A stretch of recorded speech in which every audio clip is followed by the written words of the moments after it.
ఈరోజు భూమి ఉన్న వ్యవసాయ యోగ్యమైన భూములకు రైతులకు ఎకరాకు 12,000 ఇవ్వడమే కాకుండా భూమి లేని వ్యవసాయ కుటుంబాలకు సంవత్సరానికి 12,000 రూపాయలు ఇందిరమ్మ ఆత్మీయ భరోసా పథకం కింద ఇవ్వాలని నిర్ణయం చేయడం జరిగింది. ఇదే కాకుండా చాలా సంవత్సరాల నుంచి రేషన్ కార్డుల సమస్య పేదవాళ్ళను పట్టి పీడిస్తుంది.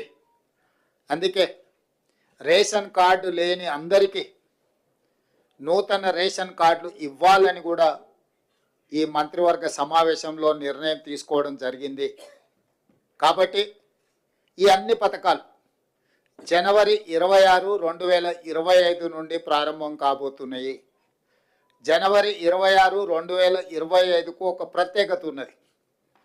మన రాజ్యాంగం అమలు జరిగి డాక్టర్ బాబాసాహెబ్ అంబేద్కర్ గారు మన రాజ్యాంగాన్ని ప్రసాదించి అమలు చేయబట్టి 75 సంవత్సరాలు పూర్తి చేసుకుంటున్న సందర్భంగా జనవరి 26, 2025 నుంచి పథకాలను అన్నింటిని కూడా అమలు చేయాలి అని చెప్పి మా ప్రభుత్వం నిర్ణయం తీసుకున్నది.